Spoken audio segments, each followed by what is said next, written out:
بسم اللہ الرحمن الرحیم۔ السلام علیکم۔ آپ دیکھ رہے ہیں یوٹیوب چینل عام سی باتیں۔ کیا عمران خان صاحب نے پاک فوج پر حملہ کیا ہے اور تحریک لبیک ایک بار پھر سرخرو ہو گئی ہے؟ اس ویڈیو میں ہم اسی کے متعلق بات کریں گے۔ ناظرین کرام، آج پی ٹی آئی کا پریڈ گراؤنڈ میں ایک جلسہ تھا جس سے عمران خان صاحب کا خطاب ابھی کچھ دیر پہلے ختم ہوا ہے، اور عمران خان صاحب نے اپنے خطاب میں کہا ہے کہ میرے خلاف سازش کی جا رہی ہے اور اس میں کچھ بیرونی طاقتیں بھی ملوث ہیں۔ اس کے بعد عمران خان صاحب نے ایک خط لہرایا اور کہا یہ ہمارے پاس ثبوت ہے جو ہم کو دھمکی دی گئی ہے۔ اس کے بعد عمران خان صاحب نے اپنے خطاب میں یہ بھی کہا کہ جس طرح ذوالفقار علی بھٹو کے خلاف سازش کی گئی تھی اسی طرح میرے خلاف بھی کیا جا رہا ہے،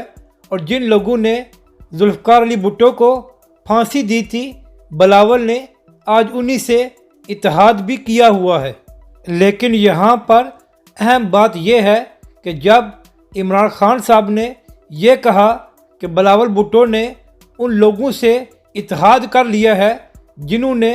ذوالفقار علی بھٹو کو پھانسی دی تھی، تو انہوں نے ساتھ نواز شریف اور مسلم لیگ نون کا نام لیا۔ حالانکہ سب جانتے ہیں کہ جب بھٹو صاحب کو پھانسی دی گئی تھی تو اس وقت نہ ہی نواز شریف صاحب سیاست میں تھے اور نہ ہی مسلم لیگ کا قیام ہوا تھا، اور بھٹو صاحب کو پھانسی اس وقت کے آرمی چیف جنرل ضیاء الحق صاحب نے دلوائی تھی۔ تو اس تقریر کے بعد لوگ سوشل میڈیا پر یہ سوال اٹھا رہے ہیں کہ کیا عمران خان صاحب بھی پاکستان کی اسٹیبلشمنٹ پر انگلی اٹھا رہے ہیں کہ وہ بھی اپوزیشن کے ساتھ ملے ہوئے ہیں، کیونکہ پچھلے کافی دنوں سے عمران خان صاحب کے کچھ کارکن اشاروں میں پاک فوج کے سربراہ پر تنقید کر رہے ہیں۔ اور اگر ناظرین کرام دوسری جانب تحریک لبیک پاکستان اور علامہ سعد حسین رضوی کی بات کی جائے تو پچھلے سال انہی دنوں میں تحریک لبیک کے سربراہ کو گرفتار کیا گیا تھا،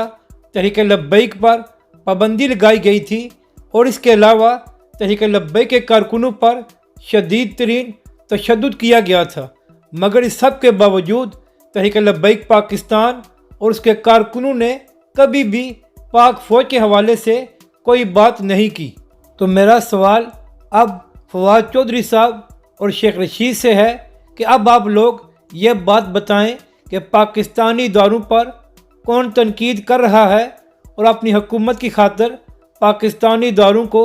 کون متنازع بنانے کی کوشش کر رہا ہے۔